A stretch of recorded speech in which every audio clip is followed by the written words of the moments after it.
Welcome to the Sandwich Generation Survival Guide. I am your host, Candace Dellacona. I am delighted to welcome Genice Lee from Harvest Estate and Appraisals, straight out of Texas. Welcome, Janice.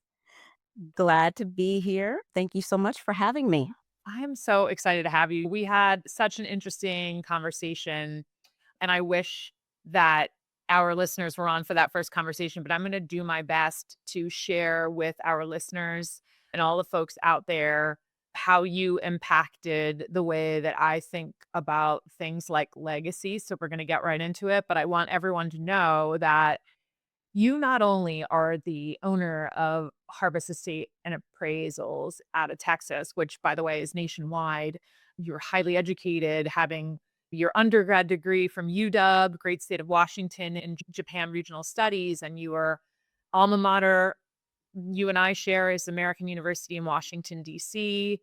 And you have been certified by multiple organizations, including being an accredited senior appraiser from the Smithsonian resident program. You're part of the Uniform Standards of Professional Appraisal Practice. You've appeared on PBS's television show Antique Roadshow's sister show, Chesapeake Collectible. And you are passionate about talking about preserving culture and building legacy. So that's really what I would love to talk with you about today.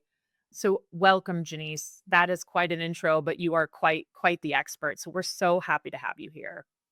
Again, thank you. I'm glad to be here. And yes, I'm very passionate about legacy, how to transfer and pass these objects and the stories through families.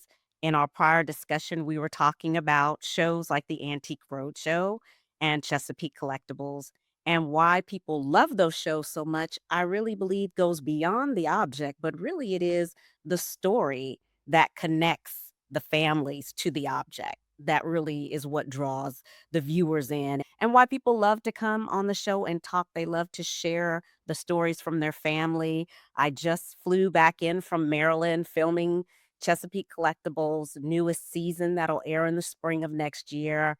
And I tell you, it was just fun, the stories, and we even had someone on there who came in with one of those stories people love, that Goodwill find. She found an object at Goodwill for $7 and it ended up being worth $3 to $5,000. And so those are the stories that people just love. Absolutely. But I think even before we get there, I wanted to talk to you about how you got into this sort of rarefied world of appraising valuables. So, share with us your trajectory, how you got here.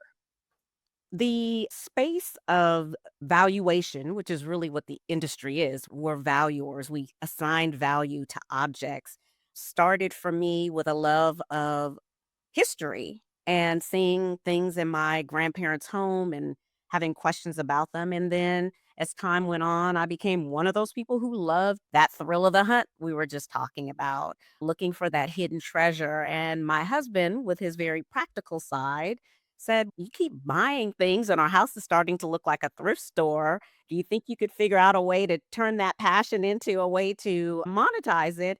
And so I took that challenge up and started the classes at George Washington University in Washington, D.C., a certification through them, joining the American Society of Appraisers, getting accredited with them, taking classes with the Smithsonian.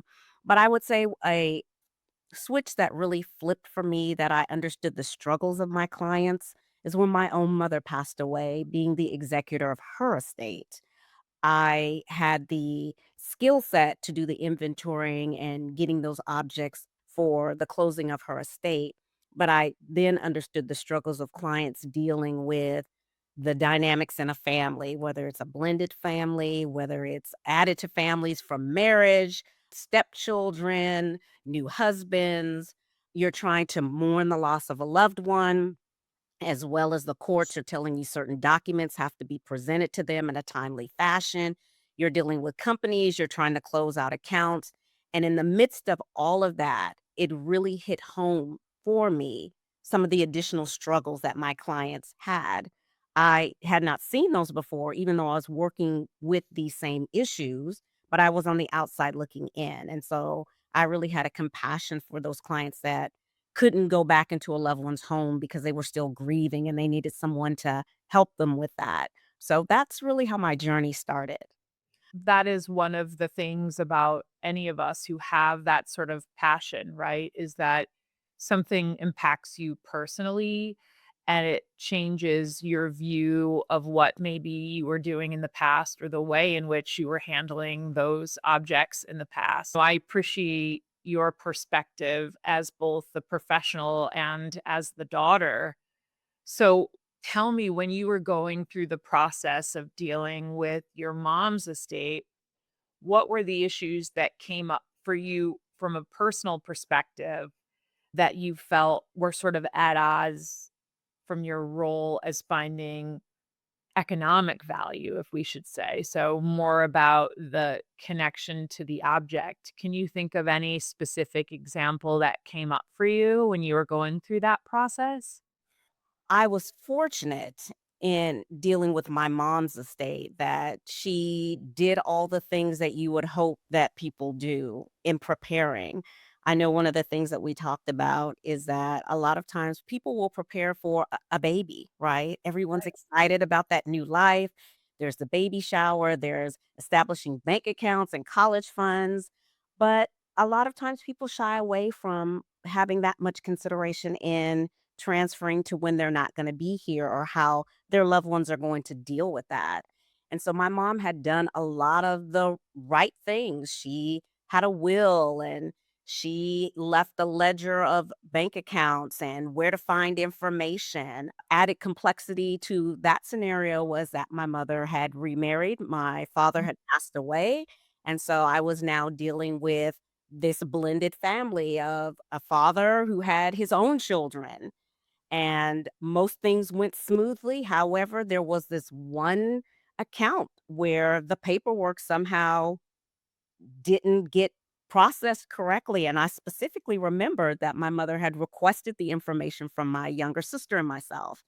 And so that threw a monkey wrench into now all of a sudden we're faced with a probate issue and having the correct paperwork and even sometimes having power of attorney can be challenged by a bank or an institution. And so there were just a lot of dynamics that where it should have been smooth sailing because I had all of the documentation, I still needed to speak with a lawyer.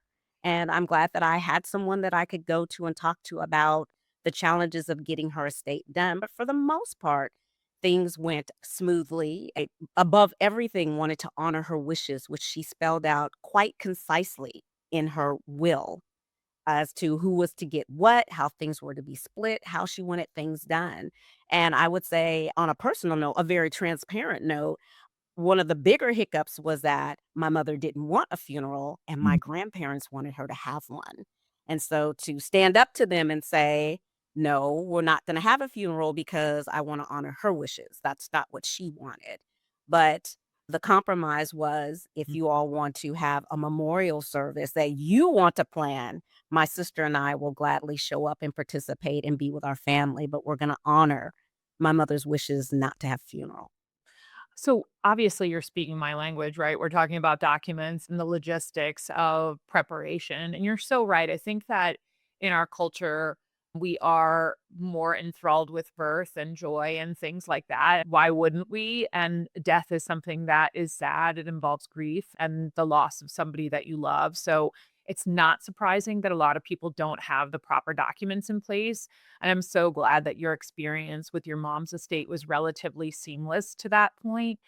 And you bring up too having the complexity of a family where you have your mother who has remarried and wanting to be very conscious of the feelings of your mother's husband True. while still wanting to own the motherhood piece and the daughterhood piece that you felt and a complexity with grandparents and all of that. And that's definitely something that a lot of clients struggle with. So when it comes to the actual items that do not have an intrinsic economic value, that it is something else and it maybe isn't mentioned in the will. How do you talk to families about those items that would maybe preserve a cultural aspect of one's family or perhaps has served as a building of their legacy, or maybe it's valued in a way that it should be? Can you talk a little bit about those items?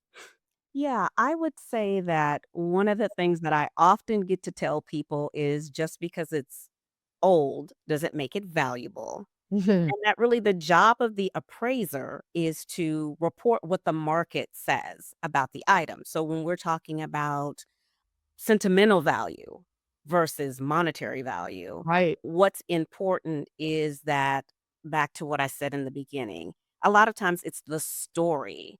And so, what I really encourage clients to do when they're looking at the personal property or what I like to call passion assets is there's a reason that you collected these things. And a lot of times, if you're able to convey to whomever you want to receive them why it was so important for you to obtain that object or what was the story behind it when you purchased it or how you acquired it. In telling that story, you're able to convey its importance in the legacy of your family.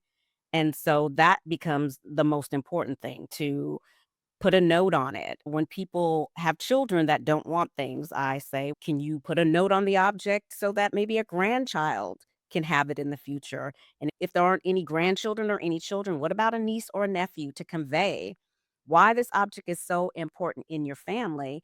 And then another option is if you don't convey it that way, maybe you can convey it to a historic house or museum and people who can value the object for the story that it tells or the insight it brings, now you're presenting it to a broader audience. So there are a lot of ways to preserve the legacy of the object for the person.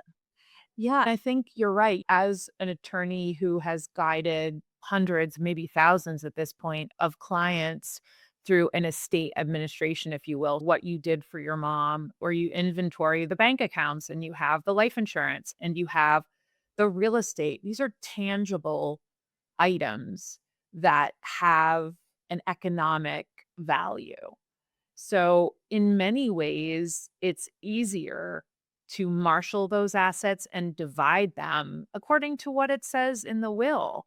So, passion objects, which I love, is that what you called it? Passion assets. Passion assets. I love that. And articulating in your own estate plan what those passion assets are Mhm. and why they have value, whether historical, cultural, legacy for your own family, seems incredibly important. Do you know why families overlook that if it seems to have such value to their family? What is it about things like that we don't, as a culture, address as often as we should? I think it's familiarity.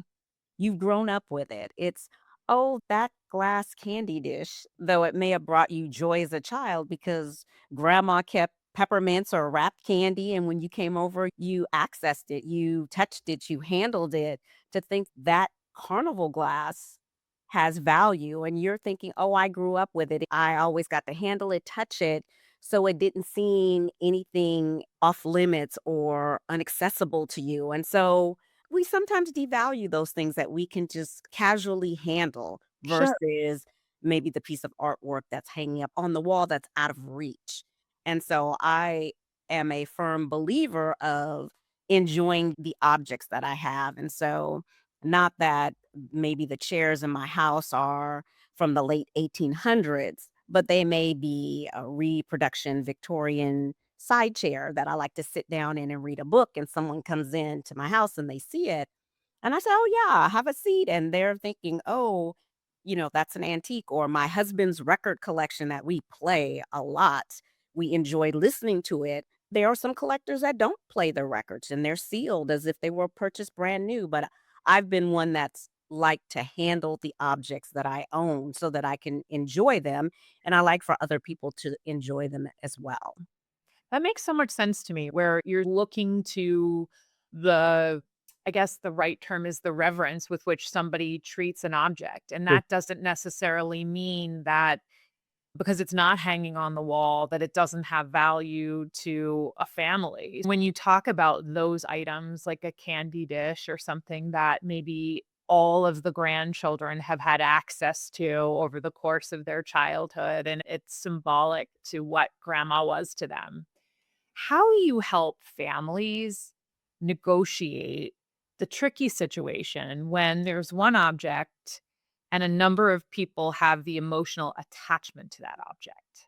Boy, that can be tricky. If you want it, you want it, you want it. I've seen families do things such as to draw, right? So person number one gets this pick, and then in the next round, they pick last. The value in doing an inventory of the items and understanding the values is it helps with that process so that if someone wants a painting hanging on the wall that's $10,000 and someone else wants 5 records that are, lower in value, they have the option to pick a number of objects to equal the value of that painting. And so it does help in equitable distribution.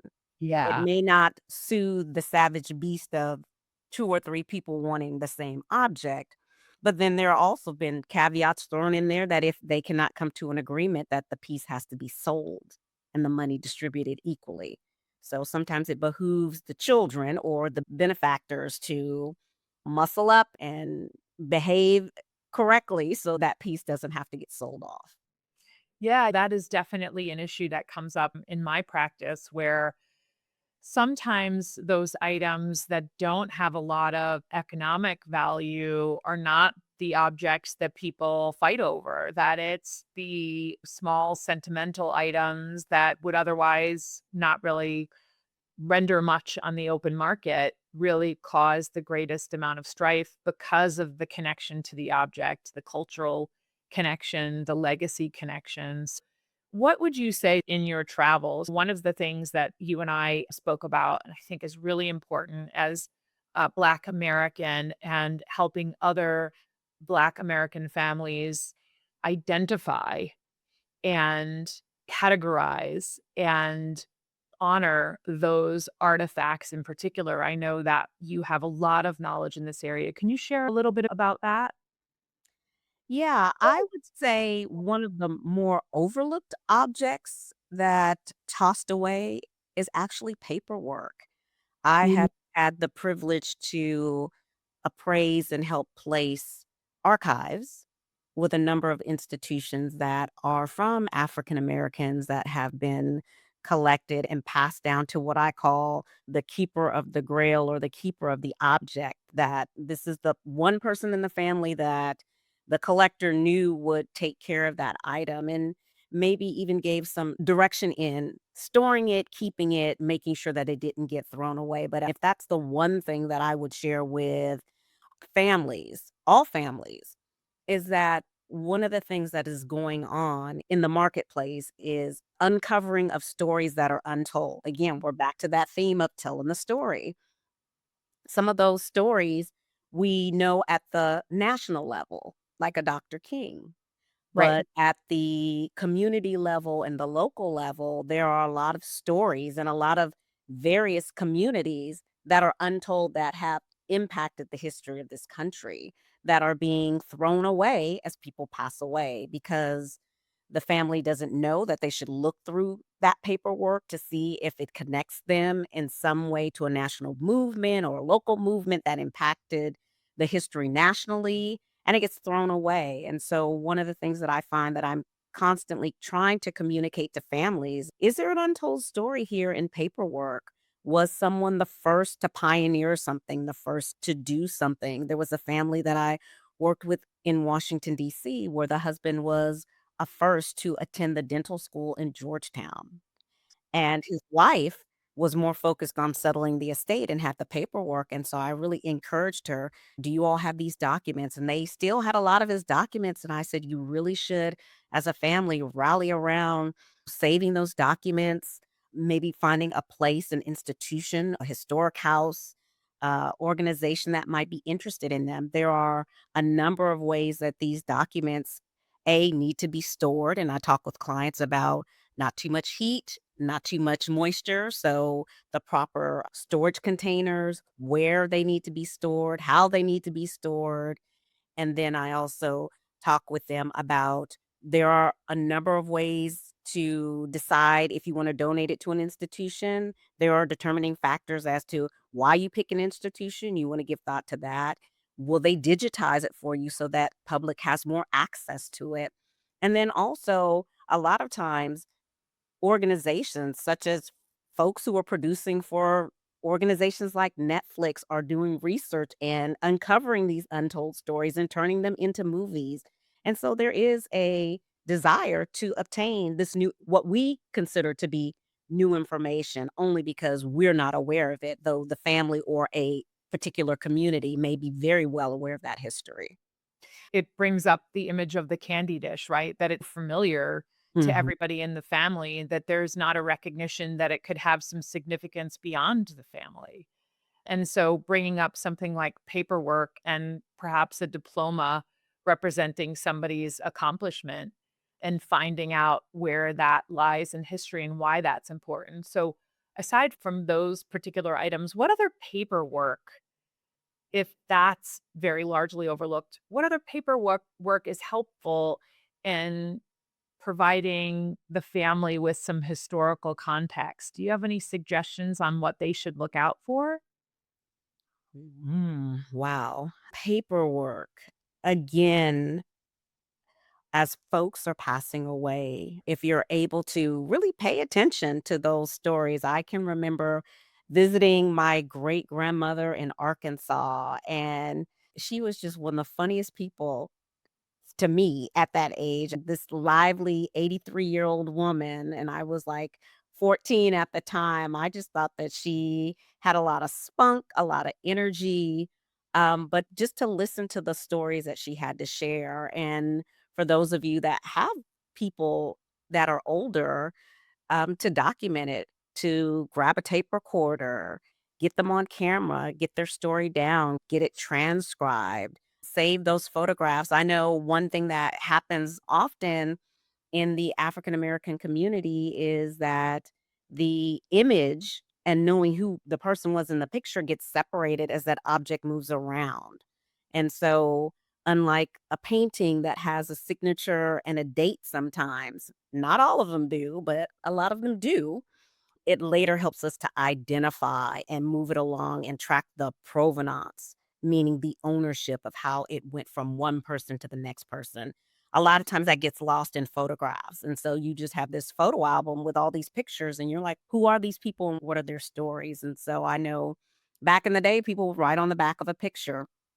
Now we have all of these fancy ways to scrapbook and preserve images in a good way to make those notations so that that information moves along with the object. And I think that that's the name of the game in all of these passion assets is to identify the object and try to make sure that pertinent information moves along with the object. And the best way to do that is an inventory. I mean, if there is one thing that I would encourage, or another thing I would encourage families is the inventory. It can be used in so many ways. It can be time consuming, but once you do it one time, you can use that inventory, for example, to enter items into an Excel spreadsheet. You have the location where it is in the house. You have condition. You can get the values on the object. You can add columns to say this item is to go to this person or this institution, or this is what I wish to have happen to it were something to happen to me. You can add things, take away things. And it's just a great way to track across multiple situations from insurance claims to moving to estate planning.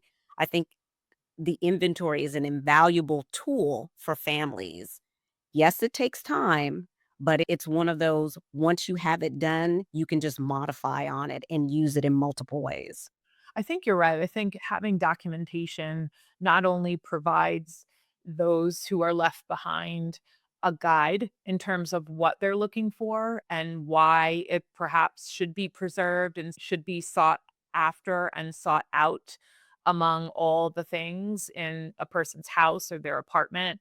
I also think going back to family conflict, it is definitely a way if you can assign a person whom you think would appreciate the object, it definitely provides extra guidance to someone who's administering an estate in terms of what the person's wishes are. Certain states like New York don't allow inventories to direct where assets go. It's got to be in the actual will, but trusts actually do allow things like inventories. So it's really important to talk to the local attorney where you live to find out if this is allowed, but it will serve as clear and convincing evidence as to what you would have wanted if there is some kind of conflict. So I love that really practical advice, Janice.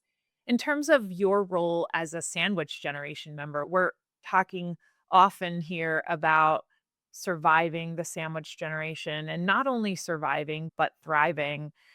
As you move through your career, I think we're contemporaries here. We're trying to launch our humans that we have at home and simultaneously advocate for our elders. Has your perspective changed as someone who provides value and guides families through legacy as you find yourself in the sandwich generation? I think understanding perhaps the generation behind me, which would be my 19-year-old, trying to understand how she sees the world. I came up with none of the technology. She's been raised with a lot of the technology and a lot more access to different opinions that come from around the world.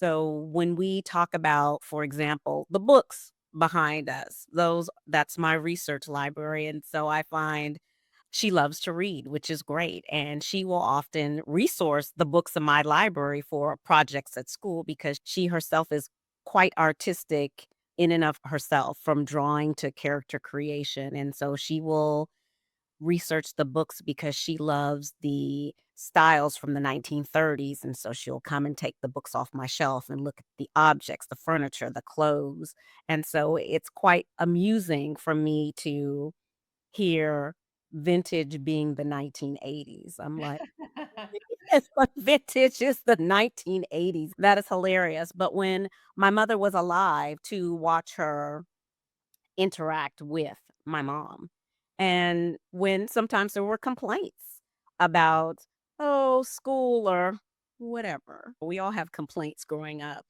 To encourage her to talk to my mom about, "Why did your grandmother love school?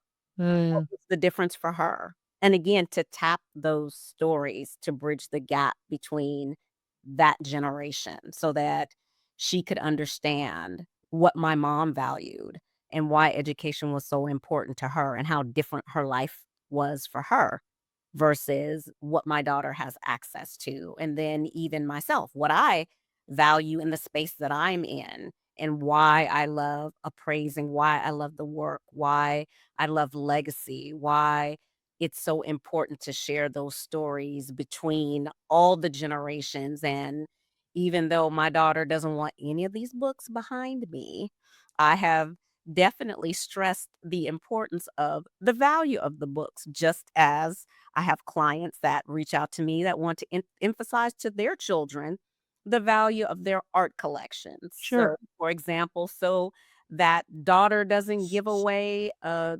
Mayhew piece that could be ten to $15,000 because they don't have an inventory or any instruction about the piece.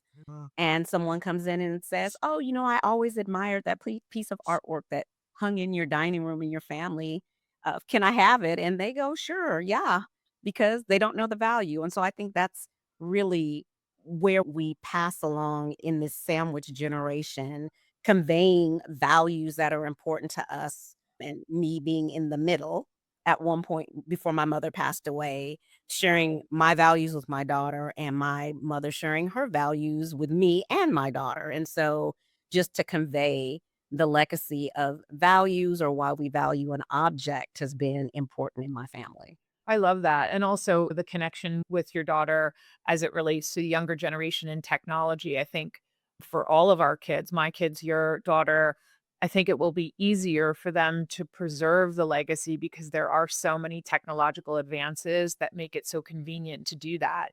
If you think about our grandparents trying to find a way to record a voice or a story, it probably would have been a lot more difficult to do, but we all have phones in our pockets that have that capacity to capture voices and images. And one of my favorite tools, I'll tell you, is just a shout out to Google, but Google Photos does an identification for faces. If you can identify somebody in one picture, and you were talking about the lost art of writing on the back of a photograph and being able to scan in additional images, and maybe you'll find that person in other images as well, and using that technology to help you preserve that culture and the legacy and continue the story. So I love that, bringing in the next generation to complete our story. I'd love to piggyback on your comment about Google Photos. And as an appraiser, one of the main things that we do is we have to identify the object. And so I definitely do not discourage people from using that feature in Google to grab the image of an object so that they can understand what it is. A lot of times the question is, what is this? And oftentimes, not all the time, but oftentimes it will give you the first step into understanding, oh, the item is this. Now, where I caution people is I say, you don't necessarily want to let Google be your appraiser, but it will help you with the first step of identifying the object. It may not convey the appropriate markets depending on what's going on with the piece, but it will help you to identify what it is and then allow you to move forward from there. So I also do tell people, no, I don't have a problem with people grabbing an image or using that technology. It's smart. It definitely lets them know, do I want to pursue this any further or has my question been answered?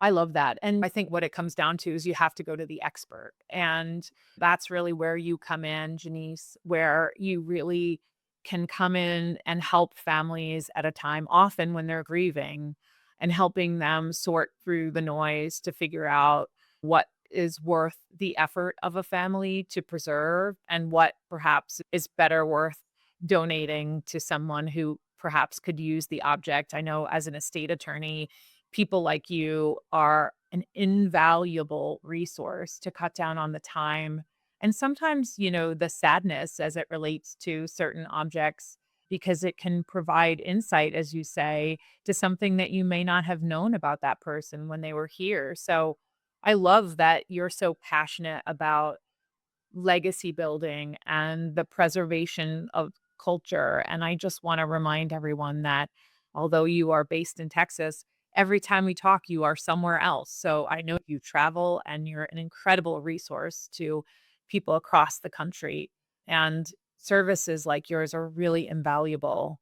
So I just want to say thank you so much for spending some time with us and giving us your amazing insight. Thank you for having me. And I so appreciate that we share this heartbeat around legacy and families. Me too. Thanks again, Janice. And for all of those who are interested in learning more, I will have all of Janice's contact information in the show notes. And thanks for tuning in, everyone. Don't forget to subscribe to the Sandwich Generation Survival Guide. A new episode drops each month. And if you're enjoying it, please don't forget to leave me a 5-star review and share with your fellow Sandwich Generation members. For a complete listing of past podcast episodes, you can check out any podcast platform, or you can head to my website at www.sandwichgenerationlaw.com. Thanks for listening.